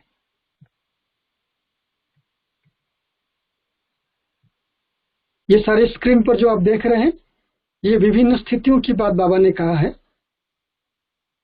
हम लास्ट में जो अभ्यास करेंगे, साक्षी दृष्टा बनकर अशरीरी होकर बीज रूप में स्थित हो जाएंगे। प्रयोग के लिए बैठेंगे हम। आपकी स्क्रीन पर है करीब करीब 14 स्थिति की बात बाबा ने कहा है जो हमें प्राप्त करना है, और ये स्थिति प्राप्त करना ही होगा हमें परमधाम जाने के लिए। चाहे हम उसको 1 मिनट के लिए करें या 1 सेकंड के लिए, घंटों घंटे करें, करना ही है। वो कौन सी है? देही अभिमानी, अशरीरी, विदेही, निराकारी, बीज रूप, बिंदु रूप, अब सब सुना है, ज्वाला स्वरूप, आत्मा अभिमानी, अव्यक्त स्थिति, फरिश्ता, आकारी स्थिति, साक्षी दृष्टा, स्मृति स्वरूप, कर्मातीत। लास्ट जैसे प्राप्त कर लेंगे आत्मा शरीर छोड़ देगी। ये सारी स्थिति प्राप्ति होती है एक ही श्रीमत से, स्वयं को आत्मा समझकर देह की सभी धर्मों को भूल मुझ परमात्मा को याद करना, बस ये सारी स्थिति को प्राप्त करना है। बाबा ने याद की यात्रा के लिए कौन सी बातों को याद करने के लिए कहा है? सरल रूप में 21 बातों की याद करने बाबा ने कहा है। 21 बात। आप सभी इसको बाद में नोट कर लेना, आपको हम भेज देंगे। बाप की याद, घर को याद करो, सृष्टि चक्र को याद करो, सुदर्शन चक्र को याद करो, वर्षे को याद करो, सर्व शक्तियों को याद करो जो अष्ट शक्ति की बात करते हैं। अपने अस्त्र शस्त्र को याद करो। अस्त्र शस्त्र किससे कहते हैं? स्मृति और सोमान को अस्त्र शस्त्र कहते हैं। मधुबन को याद करो। अब आजकल मुरली को सब हमारी याद को और सरल करने के लिए अगर आप परमधाम नहीं जा पाते हो तो मधुबन आ जाओ, मधुबन को याद करो। मधुबन आते ही आपकी यात्रा परमधाम शुरू हो जाएगी और इसकी गारंटी है। मधुबन में किसको याद करो? पहले मधुबन को याद करो, फिर कहता है कि मधुबन में स्पेसिफिक हो जाओ। किचन को याद नहीं करना, जाके भंडारी को, 4 धाम की याद करने वाला बात कहा। और 3 लोक को याद करो, और ये बहुत जरूरी है। 3 लोक, 3 लोक की याद की स्मृति के बिना याद यथार्थ पावरफुल नहीं हो सकता है। बाबा ने क्या क्या प्राप्ति कराया जब से आप बाबा के बच्चे बने हो तब से लेकर अब तक, उसको भी याद करना। बाबा कहते याद की यात्रा में रहना। स्वर्ग को याद करो, अव्यक्त स्थिति को याद करो, मुझे बाप समन अव्यक्त बनना है। संपूर्ण स्वरूप को याद करो। कौन सा संपूर्ण स्वरूप हमारा है? मैं दुर्गेश बहन से रिक्वेस्ट करूंगा, ये 14 नंबर पॉइंट संपूर्ण स्वरूप को याद करो। इस पर आप वर्कशॉप कराइए अपनी टीम के साथ। आप वर्कशॉप कराएंगे, उसके बाद हम अगर हमें बुलाते हैं हम इस पर चर्चा करेंगे आपके साथ। संपूर्ण स्वरूप को समझना बहुत बहुत जरूरी इस समय। अब तो समय कम है, इस पर हम ज्यादा प्रकाश नहीं डाल रहे हैं। ये बहुत जरूरी, हम सबको अपनी संपूर्ण स्वरूप की समझ, परिचय, अनुभव होना जरूरी है। देव स्वरूप को याद करो, पूर्वज पूज्य स्वरूप को याद करो, अपने टाइटल सोमान को याद करो, संगमी को याद करो। मैं गॉडली स्टूडेंट हूं। आत्मा का सत्य स्वरूप को याद करना और आत्मा का निजी गुण को याद करना। ये 21 प्रकार की याद की बात कहा है। अभी आपको थोड़ा कॉम्प्लेक्स लग रहा है, लेकिन आप अगर जब कभी लिस्ट बना करके एक दिन की एक प्रैक्टिस करो कि मुझे ये सब करना है, एक बार ये जो याद की बात कहा जा रही है 21 बात को मुझे एक बार बैठ करके एक एक बात को मुझे याद करना है। अब करके देखिए, जब आप कभी भी याद करते हो पहले आधा घंटा ये होमवर्क करो 21 बात को याद करने की, फिर योग लगाओ। कोई एक स्मृति में रह करके कोई एक स्थिति को देखो कैसे योग लगता है। मैंने करके देखा, बहुत सुंदर अनुभव हुआ है। और याद, गहन योग या पावरफुल याद में विघ्न रूप कौन बनते हैं? दिल शिकस्त, थकान, निद्रा, आलस्य और अल्पलपन। और सबसे खतरनाक दिल शिकस्त। बाबा कहते मेरे बच्चे कभी दिल शिकस्त नहीं बन सकते। अगर आपने टारगेट किया मुझे 3 घंटा बैठ के योग करना है लेकिन नहीं कर पाए, कोई बात नहीं, बार बार क्या, 1 दिन किया, 2 दिन किया, 1 हफ्ता क्या, नहीं हो पा रहा है, बाबा कहते हैं दिल शिकस्त नहीं बनो। कुछ नहीं हुआ तो आपने ये कर लिया कि जो 3 घंटे के लिए आपने प्रैक्टिस किया, 3 घंटे में 1 घंटा किया, आपने जमा किया। वो जमा 1 हफ्ते के बाद एक ऐसा समय आएगा जो आपको संपूर्ण अभ्यास की तरफ ले जाएगा। संपूर्ण अभ्यास का मतलब जो आपने टारगेट किया था 3 घंटा एकाग्रचित होकर एक वृत्ति को धारण कर एकांतवासी बन बाबा की याद में स्थित होना, वो हो जाएगा। कभी भी दिल शिकस्त नहीं होना है। याद में इसकी कोई चांस नहीं है। और योग की 4 स्टेज है, हम सभी जानते हैं। और ये मुरलियां पढ़ सकते हैं, 1-2 1979 और 1-1 1988 की मुरली है योग अनुभूति के ऊपर। योग की 4 स्टेज बाबा ने कहा, मनन चिंतन, रूह-रियान, लगन में मगन और बीज रूप स्थिति। ये बहुत जरूरी है। और अभी हम 10 मिनट के लिए, अभी 12:30 बज रहा है। दुर्गेश मैन, आपको कितने समय आप बैठ सकेंगे?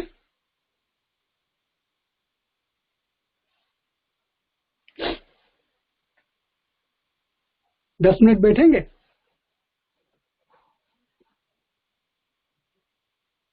जी भाई, हम बैठते हैं अभी 1 बजे तक तो हो गए हम लोग।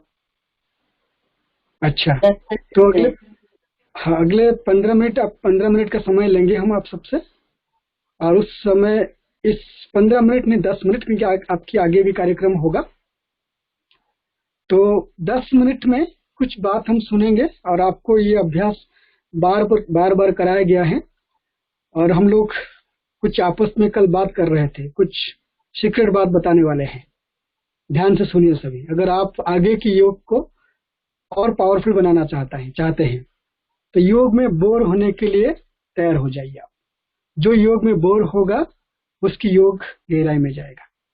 तो योग में मजा ढूंढेगा तो योग में गहराई में नहीं जा सकते। सोचना इस बात पर। हमारा योग निरंतर एकाग्र चित्त वाला, सिद्धि स्वरूप वाला इसलिए नहीं हो रहा है, हम बार बार अच्छा अनुभव करने में भटक जाते हैं क्योंकि हम योग में मजा ढूंढते हैं, रमणीकता को ढूंढते हैं। बाबा ने रमणीकता का योग इसलिए कहा है क्योंकि जब हम योग साधना में बैठे बुद्धि भटके नहीं। जहां परिवर्तन की बात है, जहां विधि और सिद्धि की बात है, और जहां पर हम लोगों की आत्माओं की वृत्ति को बदलने की बात है, अंत समय में नजर से निहल करने की बात है, 1 सेकंड में आत्माओं को प्राप्ति करने की बात है, रोगी शरीर को निरोगी शरीर बनाना, कांचन काया बनाना, जो योग में 12 सिद्धियों की बात बाबा ने कहा है, उसको भी पढ़ना, उस मुरली को। हिल जाएंगे आप बाबा ने जो कहा है। और अभी हम वही भटक रहे हैं, हमें योग में मजा नहीं आ रहा है। योग में मजा नहीं आता है, योग में बोर होता है। बोर का 2 अर्थ है, एक होता है उब जाना और बोर का दूसरा अर्थ है गहराई में जाना। बोर ऑयल होता है ना, जिसको आप गहराई में जाते हैं तो आप उससे जितना डीप में जाएंगे आपके अनुभव उतने अच्छे होंगे।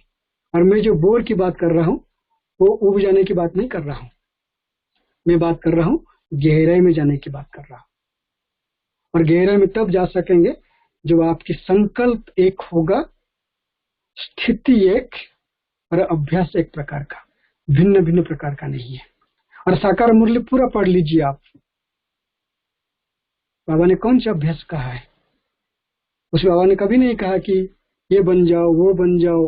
बहुत सारी बातें हम करते हैं, मैं भी कई बार करता हूँ, आप लोग भी कर सकते भाई, अभी तो करते हैं। हम इसलिए करते हैं कि हम चाहते हैं कि आप थोड़ा योग की तरफ अटेंशन दो। लेकिन पक्का योगी बनना चाहते हो तो हमें एक ही स्थिति के अभ्यास बार बार करना है। अगर आप सिद्धि स्वरूप बनना चाहते हैं, अर्थात बैठने की आदत डालिए, अभ्यास। मन नहीं करे तो बैठिए।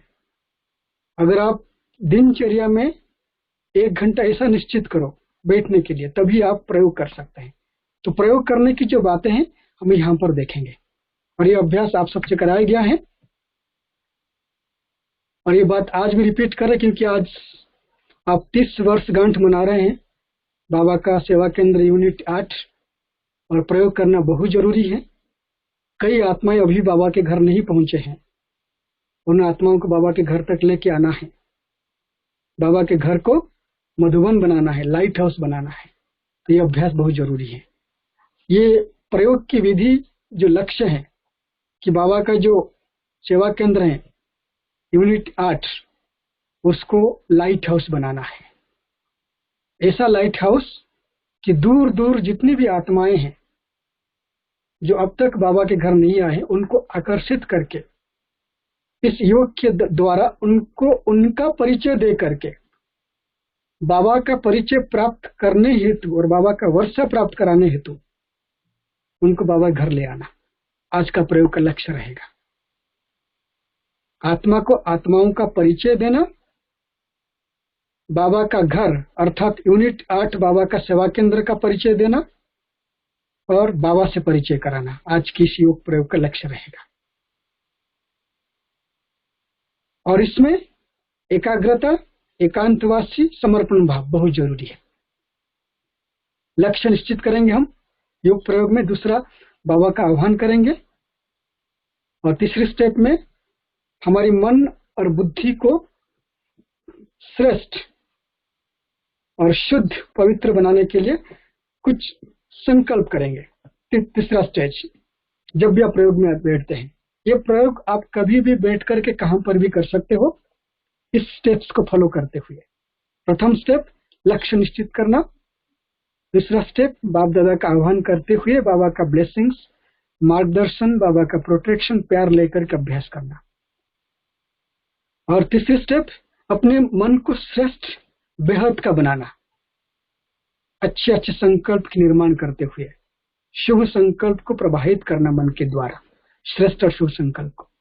चौथा, योग की गहराई बढ़ाने के लिए साक्षी दृष्टा, देह से उपराम होना बहुत जरूरी है। और फिफ्थ स्टेप है बीज रूप स्थिति के अभ्यास करते हुए सारे विश्व को सृष्टि रूपी वृक्ष सकाश देते हुए फिर हम भुवनेश्वर 8 नंबर की कनेक्टेड एरिया में सकाश देंगे। और उसके बाद जब वापस आएंगे स्वयं को श्रेष्ठ संकल्प देंगे, बाबा का शुक्रिया करेंगे। इस स्थिति के साथ हम अभ्यास करेंगे। आपके सम्मुख चित्र है परमधाम, परमधाम में बीज रूप बाबा और उसके साथ मैं आत्मा मास्टर बीज रूप हूं, और उल्टा वृक्ष है, आत्माओं का वृक्ष है। हम सभी जानते हैं जड़ में कौन है, तना में कौन है, और टाल टालियां पत्ते फूल कौन कौन है। ये सबको ना सोचते हुए सिर्फ आत्मा को देखेंगे हम। तो बाबा कहते सबसे ऊंची स्टेज है बीज रूप की स्टेज। और बीज रूप स्टेज में जब इस स्मृति में, इस संकल्प में स्थित हो जाते हो तो आपका स्थिति powerful light house, might house बन जाता है। और उस स्थिति में स्थित होकर के जो भी संकल्प करेंगे वो संकल्प रूपी बीज फलीभूत होगा ही। बाबा कहते होगा ही।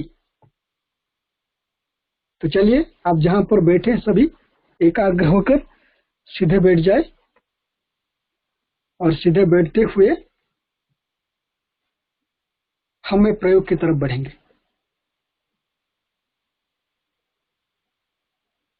पंद्रह सेकंड के लिए अपनी आंखें बंद करें और भ्रुकुटी आसन पर स्थित हो जाए। स्वराज्य अधिकारी में आत्मा, विदेही अशरीरी हूं, स्मृति में स्थित हो जाए। और दिल दर्पण में बाप दादा के चेहरे को देखें। ब्रह्मा बाबा, भ्रुकुटी में 2 आत्मा, शिव बाबा, ब्रह्मा बाबा को देखें। अब आंखें खोले। हम सबसे पहले प्रैक्टिस करेंगे, जैसे मैंने लक्ष्य दिया था, अभिलक्ष्य, जो आज जिस उपलक्ष्य में हम लोग एकत्रित हुए हैं, यूनिट 8 बाबा की सुंदर फुलवाड़ी, इस सेवा केंद्र की सेवा दिन दोगुनी रात चौगुनी विकास को प्राप्त हो। यहाँ पर आने वाली हर एक आत्मा को स्वयं का, बाबा का परिचय प्राप्त हो और बाबा का वर्षा प्राप्त करे। इन संकल्प और इस लक्ष्य को लेकर के हम प्रयोग करेंगे। और सभी दिल से बाबा को, बाबा की स्मृति को लेते हुए फील करें बाबा मुझे ब्लेस कर रहे हैं। बाबा का साथ वरद हस्त को लेकर के मैं आत्मा तैयार हूं इस योग के प्रयोग की गहराई में जाने के लिए। इस प्रयोग को सफलतापूर्वक अभ्यास करने के लिए।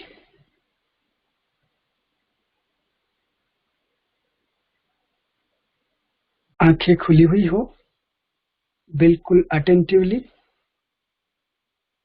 मन बुद्धि को भ्रुकुटी पर एकाग्र कर ले और हम इस स्मृति में स्थित होंगे 1 मिनट के लिए। मैं आत्मा विदेही हूं, अशरीरी हूं, स्वराज्य अधिकारी हूं।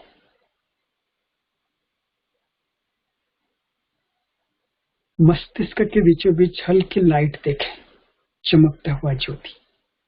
मैं आत्मा हूं।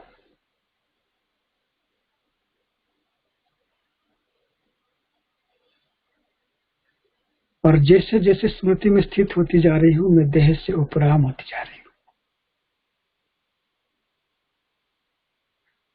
देह और देही बिल्कुल अलग महसूस हो रहा है।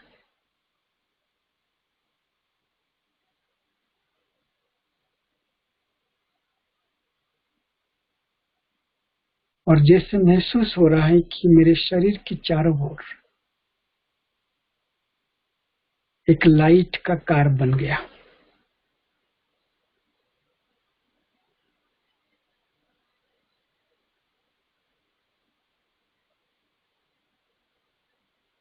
और मैं आकारी स्वरूप को धारण कर रही हूं।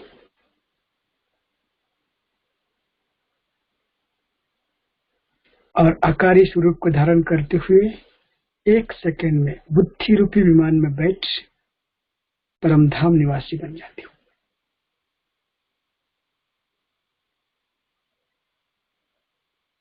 परमधाम में पहुंचते ही सबसे ऊपर लाइट हाउस, पावर हाउस, बीज रूप सर्वशक्तिमान वरदाता, सर्व गुणों के सागर शिव बाबा के पास मैं बाबा की याद की लगन में मगन हूं। मैं आत्मा बीज रूप हूं,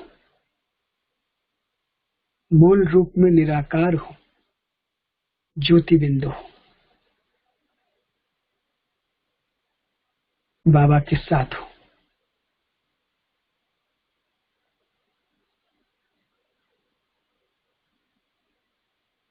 इस समय आंखें खुली हुई हो।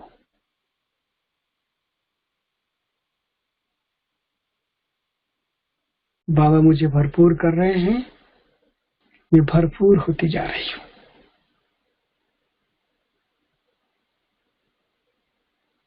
मेरी स्थिति और स्वरूप लाइट हाउस, माइट हाउस बनता जा रहा है।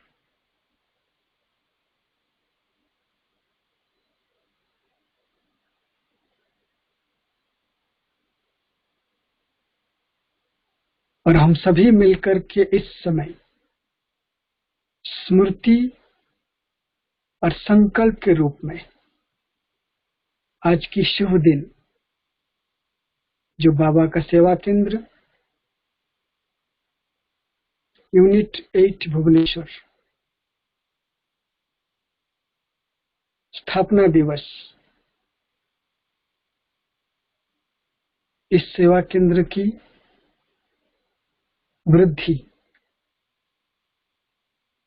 और साथ साथ सेवा केंद्र मधुबन जैसा लाइट हाउस, माइट हाउस बने, इस संकल्प स्मृति को हम बाबा के साथ बैठकर कर रहे हैं।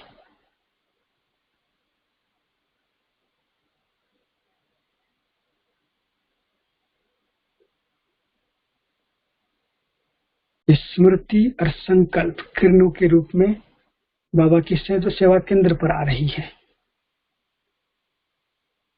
और इस सेवा केंद्र से होते हुए इसके चारों ओर फैल रहा है। और मैं स्पष्ट स्मृति स्वरूप बन रही हूं और हम सभी बन रहे हैं कि इतना पावरफुल लाइट हाउस और माइट हाउस बन रहा है जो अभी तक बाबा की सेवा केंद्र तक नहीं पहुंचे हैं। ये सब आकर्षित होकर आ रहे हैं। अपनी परिचय और बाबा का परिचय प्राप्त करते हुए जो बाबा की वर्षा की प्राप्ति की जन्मसिद्ध अधिकार, उस हेतु आकर्षित होकर आ रहे हैं। बाबा के सेवा केंद्र निर्विघ्न, श्रेष्ठ, सबको जीवदान देने वाला बनता जा रहा है। सभी आत्माओं की अंजलि भरने वाला बनता जा रहा है। अज्ञान नींद में सोने वाले आत्माओं को दिव्य दृष्टि देने वाला बनता जा रहा है। अब 1 सेकंड में वापस आ जाए इस कर्मयोगी शरीर में।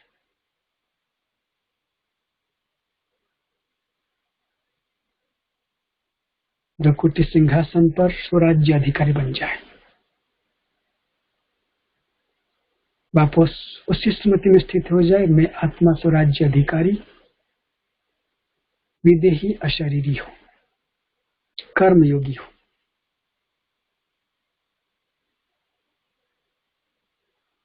महसूस करें जिस शरीर में विराजमान हो उसके चारों ओर बहुत पावरफुल आकार शरीर का निर्माण हुआ है, लाइट का कार्व का निर्माण हुआ है। मेरी स्थिति बेहद विश्व कल्याणकारी, करुणा और रहम से भरा हुआ है। मैं बाप समान रहम दिल विश्व कल्याणकारी स्थिति को प्राप्त कर चुकी हूँ। इसके लिए बाबा का दिल से कोटि कोटि धन्यवाद। शुक्रिया बाबा, शुक्रिया। ओम शांति।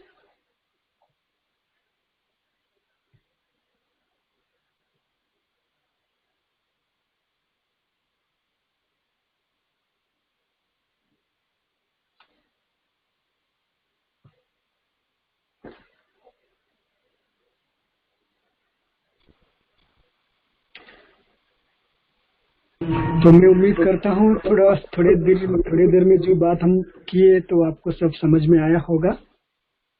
और अब समय ऐसा आ गया है, जो अभी समय हमें प्राप्त हुआ है शायद आगे चल कर के समय नहीं मिलेगा। आप सभी दिल से कोशिश करें ज्यादा से ज्यादा समय, अधिक से अधिक समय याद की यात्रा पर रहने के लिए, क्यों याद की यात्रा ही सेफ्टी का साधन है। अभी जो समय मिल रहा है आगे नहीं मिलेगा। आप सभी बाहर दुनिया में हैं, आपको सब संदेश मिल रहा है, समाचार मिल रहा है। अब लग रहा है, लेकिन ये जैसे कोरोना आएगा किसको भी अंदाज नहीं था। बाबा ने तो बता दिया था पहले से ही, बस इतना कोरोना का नाम नहीं बताया था। और क्वारंटाइन की बात कई बार साकार मुरली में कहा है बाबा ने, अव्यक्त मुरली में भी कहा है, लेकिन हम नहीं कर पाए थे उसको। चलिए, देर आए दुरुस्त आए, लेकिन अभी आप एकाग्र हो जाए अभ्यास के लिए। आज इस सुंदर अवसर पर जो वार्षिक उत्सव मना रहे हैं, आप सभी अपने आप से दिल से संकल्प करें कि हम याद की यात्रा पर रह करके बाप दादा को श्रेष्ठ स्थिति की सौगात देंगे। जब अंत समय में हमारी परीक्षा हो, याद की परीक्षा, उस परीक्षा में हम नंबर 1 पास विथ ऑनर होकर के उत्तीर्ण हो जाए। यही शुभकामना, यही शुभ भावना। ओम शांति।